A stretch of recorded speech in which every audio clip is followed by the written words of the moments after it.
اللہ کے رسول علیہ الصلوۃ و تسلیم ارشاد فرماتے ہیں کہ عرش کے علاوہ، اللہ کی رحمت کے علاوہ کوئی سایہ نہیں ہوگا، 50,000 سال کا ایک دن ہوگا۔ اب حضور علیہ السلام نے پرچہ آؤٹ کر دیا، فرمایا کہ اگر کوئی عرش کا سایہ چاہتا ہے، کون ہے جو نہیں چاہے گا؟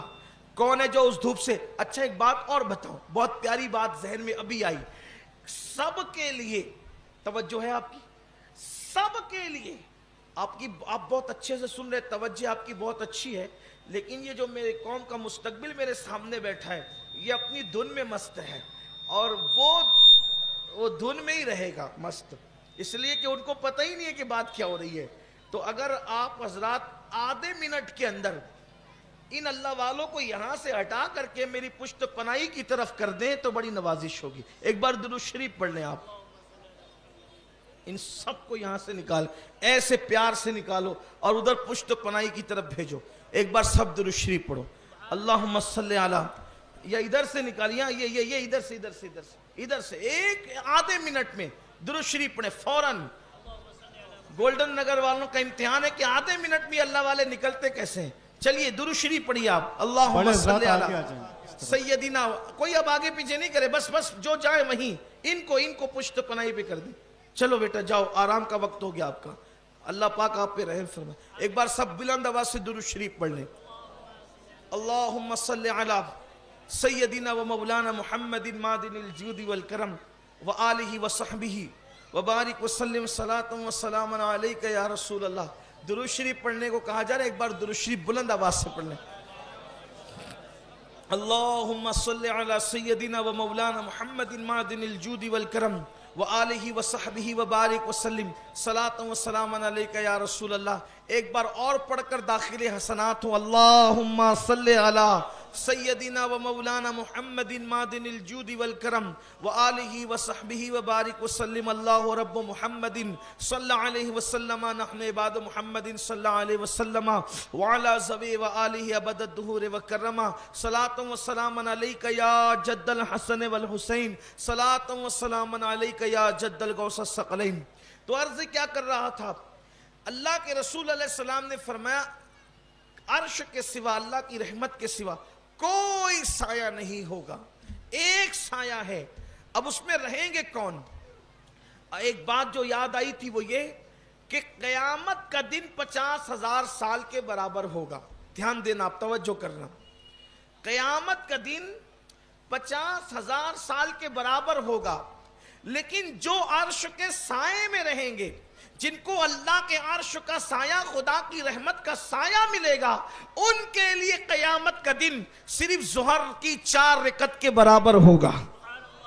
ان کو احساس ہی نہیں ہوگا، وہ اتنے مگن ہوں گے، اس مستی میں مست ہوں گے کہ ان کے لیے صرف ظہر کی 4 رکعت ظہر کی جتنے وقت میں ہو جاتی ہے اتنا ہی ان کے لیے پورا میدان محشر ہوگا۔ اس لیے اب ہر آدمی سوچے کہ مجھے عرش کا سایہ ملنا چاہیے، لیکن اللہ کے رسول، نبی رحمت، معلم کائنات، معلم انسانیت، عالم ما کانا وما یکون، سید العالمین، قائد المرسلین، دانائے سبل، مولائے کل، ختم الرسل، ہمارے مالک و مولا طٰہٰ و یاسین، مزمل و مدثر، اللہ اکبر، میرے آقا جو اللہ کے رازدار ہیں، خدا کے نائب اعظم ہیں، خدا کے وزیر اعظم ہیں، اللہ اکبر، میرے پیارے آقا علیہ السلام کے پیارے دیوانوں، اللہ کے رسول نے جنت کتنی سستی کر دی، میدان محشر کی تکلیفیں کتنی آسان کر دی۔ فرماتے ہیں میدان محشر میں خدا کے عرش کے سوا کوئی سایہ نہیں ہوگا، لیکن اس سائے کے نیچے جو خوش نصیب ہوں گے،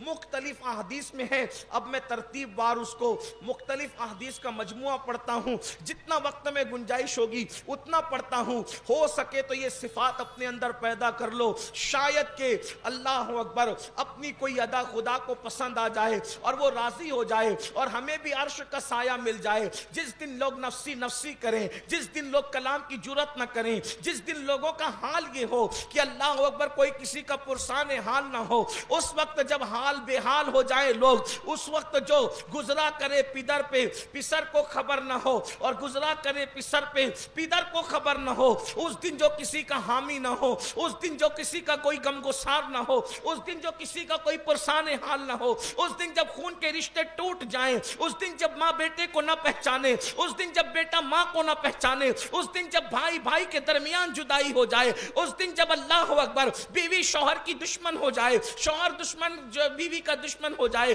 ہاں ایک دوسرے کے حقوق مانگنے لگے، خدا کی عدالت میں ایک دوسرے کی شکایت کرنے لگے، یہ بھی روایتیں ہیں۔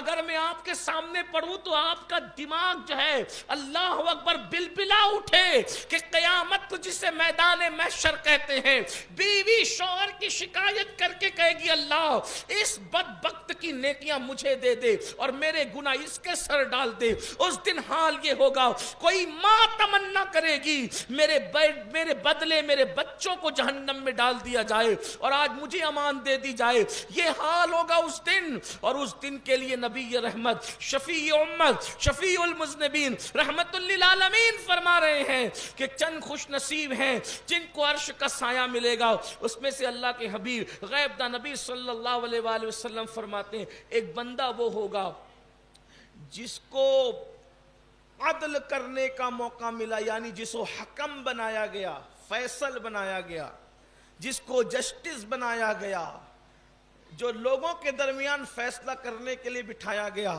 اور وہ عدل کرے، بلکہ آقا ارشاد فرماتے ہیں عادل حاکم، جو لوگوں جب اس کو حاکم بنایا جائے تو وہ لوگوں کے درمیان عدل کرے۔ یہاں پر تھوڑی سی دو چار جملوں کی تشریح کر کے بات آگے بڑھتا ہوں، یعنی کہ عادل حاکم کے ضمن میں ہر وہ بندہ آتا ہے جس کو اللہ نے لوگوں کے درمیان فیصلہ کرنے کا موقع دیا، وہ عدل کرے۔ جیسے جس کے ایک سے زائد بچے ہوں، یہ یہاں خاص یاد رکھنا، ایک سے زائد اگر کسی کے بچے ہوں تو بچوں کو اگر مٹھائی بھی دے تو ایک کو 2 ٹکڑے دے، ایک کو 1 ٹکڑا دے، مجرم ہے، نہیں دے سکتے۔ باپ ہے عدل کرے، اگر 2 دے تو برابر دے، 1 دے تو برابر دے۔ یہاں ایک حدیث پڑھ دوں اس پر، اس لیے کہ کچھ لوگوں کو کچھ میری باتیں ہضم نہیں ہوتی تو میں تھوڑا سا بات کو مزید مضبوط کر دیتا ہوں، کیونکہ آج کل جو ہے وہ فری لوگ زیادہ ہیں تو ان کو مزید کوئی کام نہیں دینا چاہتا، میں اپنی بات کر لوں۔ ایک خاتون ام المومنین سیدہ عائشہ صدیقہ کی بارگاہ میں آئی، ام المومنین نے اس کو ایک کھجور دی، اس کے ساتھ اس کی 2 بیٹیاں تھیں،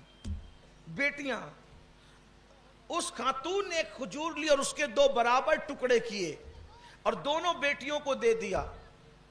یہ واقعہ دیکھ کر سیدہ عائشہ بہت متاثر ہوئی، اور جب اللہ کے رسول گھر میں تشریف لائے تو عرض کی آقا ایک عورت آئی تھی اور اس کو میں نے کھجور دی، اس نے دونوں کے برابر برابر ٹکڑے کیے تو میں اس نے دونوں کو تقسیم کیا۔ اللہ کے رسول علیہ السلام کے فرمان کا مفہوم ہے اس نے صحیح کیا۔ عائشہ اگر اس کھجور کے اندر وہ آدھا ادھر آدھا ادھر کرتی، یعنی برابر برابر حصہ نہ کرتی، تو اس تقسیم کے بارے میں قیامت کے دن اس سے پوچھا جاتا کہ بیٹیوں کو کھجور دینے کے معاملے میں اس نے برابر برابر کا سلوک کیوں نہیں کیا۔ اب یہاں سے آپ سے پوچھتا ہوں، اگر ایک بیٹا ہے دوسرے بیٹا ہے، ایک بیٹی ہے دوسری بیٹی ہے، تو آپ بتاؤ ہم اولاد کے ساتھ کیا سلوک کرتے ہیں؟ ایک کو کمپاس دلائیں گے تو 100 روپے کا دلائیں گے، دوسرے کو دلائیں گے تو 25 کا دلائیں گے۔ یہ نہ کریں آپ، اللہ اکبر۔ ایک کو کپڑا دلائیں گے تو 5000 کا دلائیں گے، دوسرے کو دلائیں گے تو 2000 کا دلائیں گے۔ یہ نہ کریں، عدل کریں جہاں تک عدل کر سکتے ہیں۔ ہاں بس ایک معاملے میں آپ کو چھوٹ ہے، دلانے میں آپ کو عدل کرنا ہوگا، کپڑوں میں عدل کرنا ہوگا، مٹھائی دلانے میں عدل کرنا ہوگا، پیسے دینے میں عدل کرنا ہوگا، اس کا آپ کو خیال کرنا ہوگا۔ ایک معاملے میں چھوٹ ہے، محبت کس سے زیادہ ہے اس معاملے میں آپ کی پکڑ نہیں ہے، کیونکہ محبت کا معاملہ دل سے تعلق رکھتا ہے اور دل پر کسی کا اجارہ نہیں ہے۔ محبت چونکہ کی نہیں جاتی ہے، محبت جو ہے وہ خام و خواہ دل میں ہوا کرتی ہے، ہو جاتی ہے، اس لیے اس پر کوئی پکڑ نہیں ہے۔ ایک بچہ زیادہ پیارا ہوتا ہے، دوسرا اس سے کم پیارا ہوتا ہے، تیسرا اس سے کم پیارا ہوتا ہے، یہ فطری چیز ہے، اس میں آدمی کا حساب نہیں ہوگا محبت کے معاملے میں۔ لیکن تقسیم کے معاملے میں اسی طرح لوگ جو ہے وہ اگر باپ اپنی اولاد کو حصہ بکرا بھی اپنی حیاتی میں تقسیم کرتا ہے تو اس کو بھی اس کا خیال کرنا چاہیے۔ حالانکہ آدمی جو ہے اپنی چیز پوری کی پوری کسی کو اٹھا کے دے دے، اس کی ملکیت ہے، وہ حق رکھتا ہے، لیکن یاد رکھنا تقاضۂ انصاف کچھ اور ہے، اس پر تھوڑی توجہ ہونی چاہیے۔ تو فرمایا گیا عدل کرنے والے، انصاف کرنے والے، اسی طرح کسی کی اگر ایک سے زائد بیویاں ہیں، آج کل لوگوں کو ایک سے زائد بیویوں کا شوق بہت ہے، لیکن فرمایا گیا اگر وہ دونوں کے درمیان انصاف نہیں کرتا، انصاف کیا ہے؟ لوگ ایک سے زائد بیویاں تو کرتے ہیں لیکن پوری زندگی ایک ہی کے گھر گزار دیتے ہیں، دوسری کی یہاں ایسے چکر لگاتے ہیں جیسے پڑوسی جاتا ہے۔ یہ حالات ہوتے ہیں، اس لیے کہ حالات یہ ہوتے ہیں، ادھر اگر پہلے گھر میں زیادہ ٹیمپریچر ہائی رہتا ہے تو اس سے ڈر کر کے ادھر ٹائم کم دیتے ہیں، اور دوسری کے پاس ٹیمپریچر ہائی رہتا ہے تو اس سے ڈر کر کے اسی کے ہو کر کے رہ جاتے ہیں۔ سن لو، ایک سے زائد بیویاں کرنے والے دل کے کانوں سے سن لو، اللہ اکبر۔ فرمایا میرے آقا صادق و مصدوق غیبدہ نبی صلی اللہ علیہ وآلہ وسلم نے قیامت کے دن ایک سے زائد بیویوں والا اللہ اکبر صرف جو ہے آدھا دھڑ اٹھے گا، اس کا آدھا دھڑ ہوگا، آدھے دھڑ کے ساتھ اٹھے گا اور آدھا دھڑ اس کا کام نہیں کرتا ہوگا۔ پوچھا جائے گا یہ آدھے دھڑ والا کون ہے؟ تو کہا گیا کہ ایک سے زائد بیویاں تھی، دونوں کے درمیان انصاف نہیں کرتا تھا، یہ حق تلفی کرتا تھا۔ انصاف کیا ہے؟ ایک ہی تقریر میں، ایک گھنٹے کی تقریر میں تو پورا دین میں نہیں پیش کر سکتا، لیکن اشارہ دے دوں اگر بات آئی ہے تو اگر ایک رات اس کے گھر قیام ہے تو ایک رات اس کے گھر قیام ہے، اتنا خرچہ اس کو ہے تو اتنا خرچہ اس کو ہے، اتنا لباس اس کو ہے تو اتنا لباس اس کو ہے، اس طرح انصاف کیا جائے۔ بلکہ اللہ کے رسول علیہ السلام نے اپنی پاک ازواج کے درمیان انصاف کتنا کیا، جس وقت مرض وصال میں اللہ کے رسول علیہ السلام بتقاضۂ بشریت چلنے پھرنے کے معاملے کو حضور علیہ السلام نے چھوڑ دیا، چلنے پھرنے کے معاملے حضور نے چھوڑ دیا، تو حضور علیہ السلام نے چونکہ ہر ام المومنین کے گھر ایک ایک دن رہتے تھے، تو جب چلنے پھرنے کے معاملات حضور نے چھوڑ دیے تو سرکار نے ساری ازواج کو جمع کر کے کہا اگر تم مجھے اجازت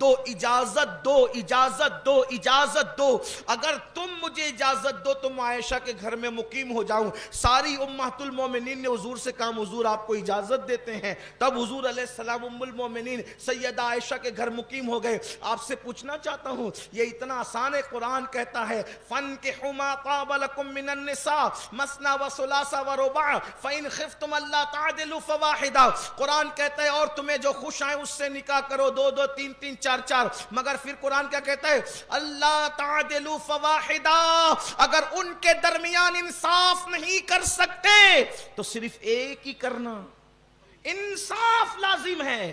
لوگوں کو یہ کہ اسلام چار کی اجازت دیتا ہے تو یہ اللہ تعدلوا فواحدہ کیا چیز ہے، اس پر توجہ لوگ نہیں کرتے۔ انصاف کہاں کرتے ہیں؟ کوئی انصاف، میں نے بڑے بڑوں کو دیکھا جن کی داڑیاں سینے تک ہے، میں نے ان کو بھی دیکھا وہ انصاف نہیں کرتے انصاف۔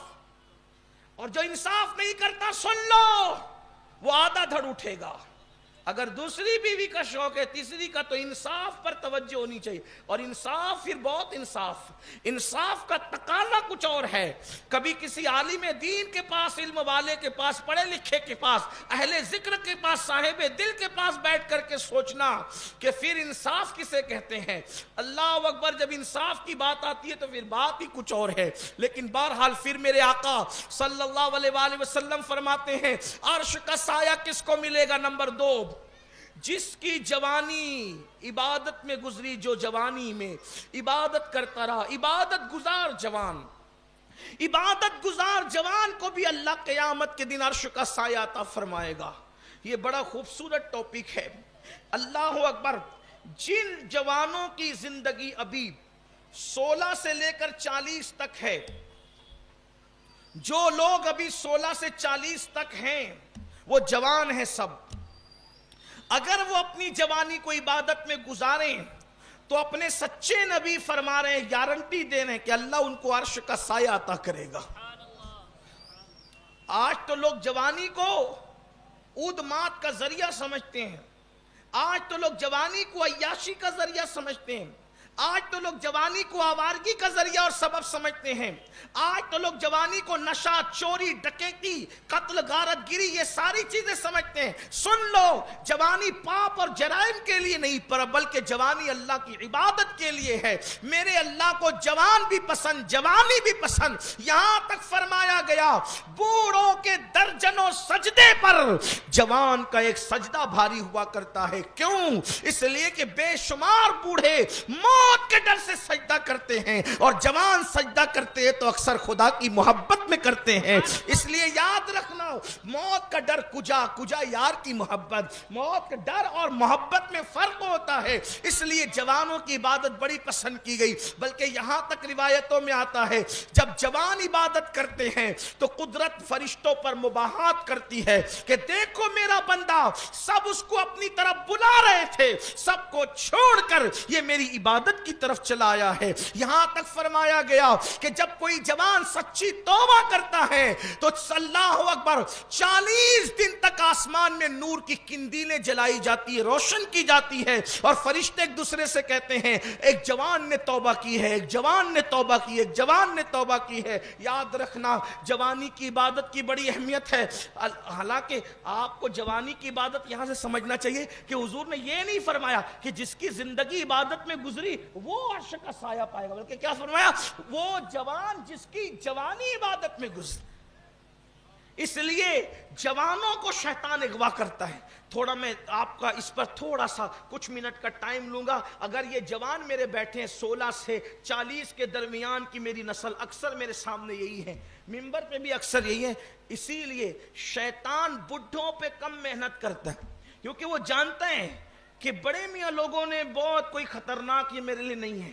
شیطان کے لیے 2 لوگ خطرناک ہے، ایک تو متقی عالم، ایک متقی عالم اور ایک متقی جوان، اس کے لیے یہ 2 لوگ بڑے خطرناک۔ وہ ڈرتا ہے، کیوں؟ اس کو معلوم ہے کہ جوان کون، توجہ، جوان کون، جوان کون، جوان کون۔ جوان سے ڈرنے کی بہت ساری حکمتوں میں سے ایک حکمت مجھ سے سن لے، اہل عشق سے سنیں۔ حضور نے فرمایا لا فتح الا علی، لا سیف الا ذوالفقار۔ علی کی طرح کوئی جوان نہیں ہے، ذوالفقار کی طرح کوئی تلوار نہیں ہے۔